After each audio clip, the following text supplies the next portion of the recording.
With the government now back open, lawmakers in the House are turning their attention to the Epstein files. Hello, I'm Mimi Jung, tracking the latest headlines. Democrats and a House Oversight Committee released new documents from the estate of convicted sex offender Jeffrey Epstein. They mention President Trump often. The president has called it a hoax and called for the Department of Justice to look into other Epstein ties, including some high-profile Democrats. Le nom de Donald Trump apparaît dans les archives de Jeffrey Epstein.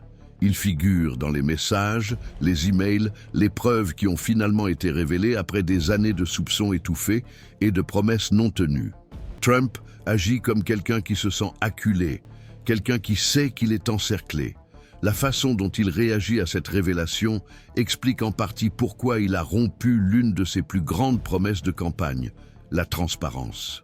La nouvelle vague de documents divulgués par la succession d'Epstein, des documents qui, légalement, auraient dû être conservés après sa mort, représente la première grande ouverture d'une affaire qui semblait vouée à être enterrée avec lui.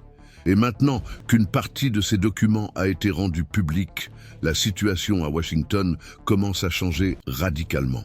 Des rapports récents du Congrès indiquent qu'un vote pourrait avoir lieu prochainement, un vote qui pourrait bénéficier du soutien de nombreux républicains et qui, s'il est approuvé, pourrait permettre la divulgation d'autres documents liés au scandale. Ce que nous voyons n'est qu'un début. Plus de 20 000 nouveaux éléments de preuve circulent désormais dans les couloirs du pouvoir. Ce sont des documents qui, pendant longtemps, ont été gardés secrets et qui échappent enfin au contrôle de ceux qui en ont toujours tiré profit. C'est la transparence qui avait été promise, mais pas par Trump, pas par les républicains qui se débattent maintenant pour ne pas perdre le contrôle. Cette transparence est obtenue de force, principalement par les démocrates, qui ont décidé de divulguer initialement 3 courriels. 3 documents qui étaient déjà considérés comme politiquement destructeurs pour Donald Trump. Ces 3 emails ont déclenché une avalanche, la fuite s'est amplifiée et a atteint 20 000 messages. Et maintenant, le Congrès subit des pressions pour mettre aux voix un ensemble complet de divulgation. Trump et le président de la Chambre, le républicain Mike Johnson, ont tenté pendant des mois d'empêcher ce vote. Ils ont utilisé tous les stratagèmes possibles pour retarder, reporter, faire taire. Johnson est même allé jusqu'à reporter de plusieurs semaines l'entrée en fonction d'un nouveau membre du Congrès. Tout cela pour éviter que la question ne revienne à l'ordre du jour. C'était une stratégie risquée, qui reposait sur le pari que le temps étoufferait le scandale, que de nouvelles tragédies, de nouveaux cycles d'actualité détourneraient l'attention du public. Mais ce plan a échoué. Le retard s'est transformé en pression. Et maintenant, Johnson est contraint d'accélérer le vote. Le Congrès veut avoir accès à ce qui est encore sous le contrôle du ministère de la Justice et par conséquent, sous le contrôle du gouvernement Trump. L'activité politique est intense. De nombreux parlementaires pensent qu'une fois soumise au vote, la mesure sera approuvée. Et cela pourrait exposer non seulement Trump, mais aussi toute la structure qui, pendant des années, a couvert les personnalités liées à Epstein. La logique est simple. Lorsque la population regarde, les parlementaires reculent. Ils savent que retarder un tel vote face au tollé général pourrait signifier un suicide politique. C'est pourquoi même les républicains, une trentaine ou une quarantaine d'entre eux, commencent à envisager de soutenir la divulgation des documents. Si cela se produit à la Chambre, la pression se transfère automatiquement au Sénat. Les sénateurs auront-ils le courage de bloquer ce que la population veut voir? Parviendront-ils à justifier leur vote contre la transparence? Dans une affaire impliquant des mineurs, le trafic sexuel, des abus systématiques et des liens avec l'élite mondiale, la situation est délicate. Si le projet de loi est adopté par les 2 chambres, il sera directement soumis au président. Trump pourra le veto. Mais ce veto aurait un coût élevé, peut-être inabordable. Après tout, il s'agit d'une demande directe de justice et de vérité. Et Trump, qui s'est toujours prononcé en faveur d'enquêtes approfondies, y compris sur des documents secrets du jury, se trouverait alors dans une position de contradiction absolue. Vétoer ce projet reviendrait à crier au monde entier « J'ai quelque chose à cacher ». Même si le veto est prononcé, le Congrès peut encore le renverser s'il y a suffisamment de votes. Et à ce moment-là, tout indique que la pression extérieure commence à peser plus lourd que les accords internes. Pendant des années, les victimes d'Epstein ont imploré que justice soit faite. Elles ont été ignorées, discréditées, réduites au silence. Mais ces dernières semaines, une lettre signée par des survivantes a été remise au Congrès. Le message était direct, incisif, impossible à ignorer. Elles ont déclaré « Vous avez entre les mains la possibilité de tenir une promesse que le peuple américain attend depuis trop longtemps. Lorsque vous entendrez l'appel des victimes, ne détournez pas le regard. Ne vous cachez pas derrière votre parti. Faites ce qui est juste. » La pression ne vient pas seulement des États-Unis. Les répercussions internationales de ce scandale commencent également à se propager. L'un des détails les plus troublants des documents rendus publics concerne une photographie historique, celle de Ghislaine Maxwell avec le prince Andrew et Virginia Giuffre, l'une des victimes les plus connues de l'affaire. La photo a été prise à Londres, 7 mois après que Virginia ait été recrutée par Maxwell à Mar-a-Lago, la propriété de Donald Trump. Selon le témoignage de Virginia, publié dans son livre posthume, elle a été contrainte d'avoir des relations sexuelles avec le prince cette même nuit. Et ce n'était que la première de 3 rencontres. La monarchie britannique a réagi en retirant les titres d'Andrew, mais à ce jour, celui-ci nie tout et affirme que la photo est fausse. Seulement, les documents prouvent le contraire. Et il ne s'agit pas seulement de photos. Il s'agit de registres, de messages, d'emails, de témoignages concordants. Beaucoup d'entre eux mentionnent directement Donald Trump. Le problème ici n'est pas seulement son implication avec Epstein, mais aussi ses efforts continus pour garder tout cela secret. Trump n'a pas adopté l'attitude de quelqu'un qui n'a rien à cacher. Au contraire, il a agi en coulisses pour empêcher le vote d'avancer, faisant pression sur les parlementaires pour qu'ils retirent leur signature de soutien, cherchant à détourner l'attention avec des accusations contre d'autres politiciens qui ont également connu Epstein. Le porte-parole de la Maison-Blanche a été interrogé directement sur le contenu des emails. Sa réponse a été évasive, incohérente. Lorsqu'on lui a demandé si le président avait passé des heures chez Epstein avec une victime, il a répondu par le silence. Aucune clarification, aucun démenti catégorique. Cela, en soi, est déjà un signe. Et tandis que Trump tente de bloquer les développements, d'autres personnalités au sein même du Parti républicain commencent à prendre leur distance.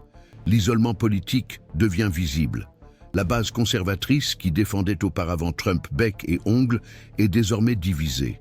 De nombreux électeurs MAGA se sentent trahis.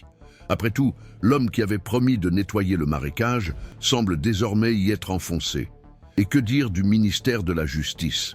Il semble que pendant le mandat de Trump, des efforts aient été faits pour classer les plaintes, étouffer les enquêtes et protéger les personnes impliquées dans l'affaire Epstein. Tout cela crée un climat de méfiance généralisée. Ce qui était auparavant considéré comme une théorie du complot apparaît désormais dans des documents officiels. Et plus on essaie de le cacher, plus il devient évident qu'il y a quelque chose qui doit être révélé de toute urgence. Le piège se referme de plus en plus, et à mesure que de nouveaux documents sont analysés, le nombre de liens entre les personnalités les plus puissantes de la politique américaine et le monde obscur de Jeffrey Epstein augmente. Les détails contenus dans les emails, qui font désormais partie d'un ensemble de plus de 20 000 documents rendus publics, ne sont pas seulement compromettants, ils sont dévastateurs. Il y a des messages échangés faisant référence à des réunions, des fêtes privées, des visites suspectes, et même des conversations sur la manière de gérer les enquêtes et de garder certains noms hors de vue. Dans plusieurs de ces messages, le nom de Donald Trump apparaît, directement ou indirectement, aux côtés d'autres alliés stratégiques du Parti républicain. Ce qui se dessine, c'est la carte d'un réseau de protection construit au fil des ans, avec des ramifications qui traversent le système judiciaire, le Congrès et les coulisses du pouvoir exécutif. Et le plus alarmant, c'est qu'une partie de ce réseau est toujours activement opérationnelle. Il y a encore des gens qui tentent de discréditer des témoins, de dissimuler des documents, de discréditer les journalistes qui osent révéler ce qui est caché. Le scandale Epstein n'est plus une ombre du passé. Il est devenu le symbole de tout ce qu'il y a de plus corrompu et d'intouchable dans le système politique américain. Et maintenant, avec l'avalanche de révélations, il est impossible de maintenir les masques. Les victimes, qui ont été réduites au silence pendant des années, trouvent désormais une force dans les documents qui prouvent ce qu'elles ont toujours dit. Il ne s'agit plus d'un débat moral, mais d'un appel urgent à la justice. Et ce qui rend cette situation encore plus insupportable pour l'opinion publique, c'est de savoir que tout cela était caché, que derrière les caméras, il y avait une lutte pour empêcher que ces informations ne soient révélées. La tentative désespérée d'étouffer l'affaire révèle à quel point elle fait peur, à quel point elle menace de renverser des structures entières. Trump le sait, les républicains qui sont restés silencieux le savent. Et maintenant, même ceux qui tentent de feindre la surprise commencent à être confrontés à leurs propres omissions. Les dirigeants républicains sont confrontés à un dilemme éthique et politique. S'ils continuent à défendre Trump, ils perdront le soutien d'une base qui ne leur fait déjà plus confiance. S'ils cèdent à la pression et publient les documents, ils pourraient enterrer définitivement la carrière de personnalités influentes, y compris celle de Donald Trump. Le vote qui approche est plus qu'un simple acte bureaucratique. Il représente un tournant décisif, un moment décisif où chaque vote sera considéré comme une prise de position définitive en faveur de la justice ou de la complicité. Le poids historique de ce choix commence déjà à générer des divisions internes au sein du parti. Les députés et les sénateurs qui marchaient auparavant en bloc se voient désormais contraints de repenser leurs alliances. La stratégie de Trump, qui a toujours consisté à affronter et à détourner l'attention, semble ne plus avoir d'effet. Face à l'avalanche de preuves, même ses plus proches alliés commencent à montrer des signes d'inconfort. Le schéma comportemental se répète, dénégation sans fondement, changement de discours, absence de réponse concrète. Et à chaque tentative de dissimuler la vérité, l'effet s'inverse. Plus de soupçons émergent, plus l'indignation se répand, plus les gens se mobilisent pour exiger des réponses. En coulisses, des informations circulent selon lesquelles d'autres noms de haut rang pourraient apparaître dans les semaines à venir. La liste des personnes impliquées serait encore plus longue que celle déjà mentionnée. Ce qui a commencé comme un scandale d'abus sexuels et de traite d'êtres humains s'est transformé en un effondrement institutionnel susceptible de toucher toutes les sphères du pouvoir. Le ministère de la Justice, par exemple, est déjà soumis à des pressions pour expliquer pourquoi certaines enquêtes ont été classées, pourquoi certains procureurs ont reçu l'ordre de ne pas poursuivre, et comment des personnalités directement liées à Epstein ont continué à rester libres, influentes et protégées. Il existe une chaîne de protection qui doit être brisée, et la seule façon d'y parvenir, c'est de divulguer l'intégralité des documents. La transparence est devenue une urgence nationale, non seulement pour sa valeur symbolique, mais aussi parce qu'elle concerne la souffrance réelle de victimes qui attendent depuis des décennies que justice soit faite. Des femmes qui ont été utilisées, manipulées, menacées. Des familles qui ont été détruites, des histoires qui ont été ignorées parce qu'elles impliquaient des noms trop riches, trop puissants, trop dangereux. C'est le portrait d'un système qui commence à s'effondrer. Les médias traditionnels ont longtemps éludé le sujet, en partie par peur, en partie par intérêt. Mais aujourd'hui, face aux preuves publiques, la couverture médiatique s'intensifie. Les journalistes, chroniqueurs et commentateurs ont commencé à traiter l'affaire avec le sérieux qu'elle mérite. Les médias qui hésitaient auparavant se disputent désormais l'espace pour révéler les prochains noms, les prochains extraits d'emails, les prochains scandales associés. La pression touche également le gouvernement actuel. La Maison-Blanche tente de se dissocier du passé, mais les questions ne cessent d'affluer. La population exige des explications. Elle veut savoir quel a été le rôle de Trump, ce qu'il advient des documents. Pourquoi il y a encore tant de secrets après tout ce qui a déjà été révélé? Et à chaque nouvelle conférence de presse, la tension monte. Les porte-paroles trébuchent, évitent certains sujets, interrompent les questions. Mais le sujet ne disparaît pas. Il ne fait que prendre de l'ampleur, il s'impose, parce qu'il est basé sur des faits, des preuves, des histoires réelles, et parce qu'il touche à la confiance du peuple américain dans le système qui devrait le protéger. L'indignation se propage également en dehors des États-Unis. Les dirigeants internationaux s'expriment. Les mouvements féministes et les organisations de défense des droits humains exigent des mesures. L'image des États-Unis en tant que défenseurs de la justice mondiale est ébranlée de l'intérieur. Et ce qui était une crise nationale se transforme en alerte internationale. Si une affaire aussi grave, avec autant d'indices, peut être étouffée pendant si longtemps dans la plus grande démocratie du monde, que dire des pays où la justice est encore plus fragile? Combien ont vu, participé, couvert, et le plus troublant, combien occupent encore des postes de pouvoir? C'est pourquoi le scandale Epstein, désormais directement lié à Trump et à des centaines de républicains, dépasse la logique partisane. Il ne s'agit pas de droite ou de gauche. Il s'agit de vérité contre dissimulation, de justice contre pouvoir, de mémoire contre oubli. Dans les prochains jours, tout peut changer. Si le vote a lieu, les documents restants pourraient être rendus publics. S'ils le sont, des noms et des histoires qui ont été cachés pendant des décennies seront révélés. Et avec eux, une réelle chance de commencer à réécrire une partie honteuse de l'histoire récente des États-Unis. Mais ce changement ne se produira que si la pression continue. Si les gens ne se taisent pas, si les yeux restent ouverts, c'est pourquoi, si vous êtes arrivés jusqu'ici et que vous sentez que ce combat est aussi le vôtre, que la vérité doit être révélée, aussi dure soit-elle, alors je vous invite à vous abonner à la chaîne.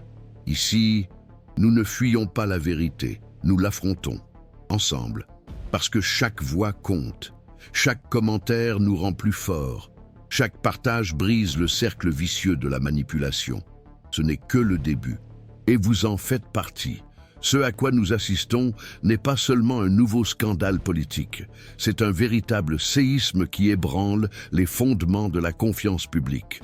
Lorsque des noms tels que Donald Trump apparaissent dans des documents liés à l'une des affaires les plus sombres de l'histoire moderne, le pays tout entier est contraint de se poser des questions qui ont été trop longtemps éludées. Et la plus difficile d'entre elles est peut-être, depuis combien de temps tout le monde était-il au courant et a-t-il choisi de se taire? L'impunité des puissants a toujours été un poison pour la démocratie américaine. Mais aujourd'hui, ce poison est devenu visible, flagrant, impossible à cacher. L'implication de personnalités publiques avec Jeffrey Epstein n'est plus un murmure dans les coulisses. Elle est documentée, elle est signée, elle est enregistrée dans des emails et des images. Et si le nom de Trump apparaît dans ces échanges avec une fréquence dérangeante, ce n'est pas une coïncidence, c'est le symptôme d'un problème beaucoup plus vaste, l'utilisation continue du pouvoir pour protéger ses propres intérêts, tandis que la population regarde, blessée, abandonnée, incrédule. La manière dont le gouvernement Trump a tenté d'empêcher ces documents d'être rendus publics démontre non seulement sa culpabilité, mais aussi sa peur. Une peur que les masques tombent, que la rhétorique de la moralité soit remplacée par la dure réalité de qui sont réellement ces personnes lorsqu'elles pensent que personne ne les regarde. Et maintenant que tout le monde les regarde, le désespoir devient visible. La tentative d'empêcher la divulgation des archives se transforme en aveu. La manipulation en coulisses commence à s'effondrer, et avec elle, la confiance de la population. Les réseaux sociaux explosent d'indignation. Les médias font pression pour que d'autres enquêtes soient menées, et des groupes indépendants s'organisent pour s'assurer que rien de tout cela ne soit effacé de la mémoire collective. Le peuple américain prend conscience de quelque chose qu'il a toujours su au fond de lui. Il existe deux systèmes judiciaires dans le pays, l'un pour les puissants, l'autre pour tous les autres, et pour la première fois depuis longtemps. Il existe une réelle chance que cette structure soit remise en question. Le mouvement pour la transparence ne vient plus seulement des journalistes ou des militants. Il vient de la rue, des gens ordinaires qui en ont assez de voir des criminels protégés par des costumes coûteux et des discours enflammés, des familles qui pleurent des victimes ignorées, des électeurs qui réalisent maintenant que leur vote a peut-être soutenu un réseau d'abus, de mensonges et de silence. Il ne s'agit plus seulement de Trump. Il s'agit de tout un système qui a permis que tout cela se produise. Et le fait que tant de républicains soient impliqués dans cet effort de blocage ne fait qu'aggraver la situation. Ils ne protègent pas seulement un homme. Ils se protègent d'eux-mêmes. Ils protègent le privilège de ne jamais rendre de compte, de ne jamais affronter les victimes, de ne jamais regarder dans les yeux ceux qui ont été détruits par leurs actions ou leurs omissions. Le prochain vote au Congrès sera historique, car il mettra en jeu non seulement le contenu des archives, mais aussi le caractère de chaque représentant élu. Chaque vote sera le reflet de la conscience, et ceux qui choisiront de cacher la vérité se déclareront complices de l'un des réseaux les plus cruels jamais révélés sur le territoire américain. C'est pourquoi vous devez continuer à rester vigilant, car c'est la pression publique qui fait bouger les choses. C'est l'indignation collective qui a forcé la première divulgation. C'est le cri des victimes qui a forcé les premiers noms à émerger. Et c'est notre persévérance qui déterminera si le reste de l'iceberg sera révélé. Ne vous y trompez pas. Si cela dépend des dirigeants, tout sera étouffé. Mais si cela dépend de ceux qui croient encore en la justice, plus rien ne restera caché. C'est pourquoi vous devez partager cette vidéo. Faites en sorte que ce contenu parvienne à ceux qui ne savent pas encore ce qui se passe. Parlez-en à vos amis, à votre famille, à vos collègues. Montrez que la vérité est en train de faire surface et que personne ne peut y échapper éternellement. Et si vous ressentez cette douleur comme vôtre, si cette révolte brûle aussi en vous, alors je vous invite à rejoindre cette communauté. Abonnez-vous à la chaîne dès maintenant. Non pas pour suivre une mode, mais pour marcher aux côtés de ceux qui ont le courage de dire ce que beaucoup tentent de taire. Ici, vous continuerez à recevoir chaque nouveau détail, chaque nom révélé, chaque mouvement au sein du Congrès. Ici, la vérité n'est pas filtrée. Et ce que nous construisons ensemble va au-delà d'une vidéo. C'est de la résistance, c'est de la mémoire, c'est de la justice. Et avant de terminer, laissez dans les commentaires une phrase qui peut résonner sur les réseaux sociaux et dans la conscience de ceux qui tentent encore de détourner les yeux de la vérité. Écrivez ceci. S'ils ont peur de la vérité, c'est parce qu'elle révèle tout. Car chaque commentaire comme celui-ci n'est pas seulement un exutoire, c'est un avertissement. Et chaque avertissement peut réveiller quelqu'un qui vit encore dans l'illusion que les puissants sont au-dessus des lois. Le scandale Epstein expose ce qu'il y a de plus cruel et de plus caché au sommet du pouvoir. Mais il offre aussi une chance rare, une chance de briser le cycle, de montrer enfin que la vérité ne peut être enterrée pour toujours, que la douleur des victimes ne sera pas oubliée, que le silence imposé par la richesse et l'influence a une fin. Et cette fin peut commencer maintenant. Mais seulement si nous ne reculons pas. Seulement si nous continuons à regarder la vérité en face, aussi dure soit-elle. Vous êtes arrivés jusqu'ici. Cela montre déjà votre courage. Maintenant, allons jusqu'au bout, ensemble. Car lorsque la vérité éclate, il n'y a plus de retour en arrière possible.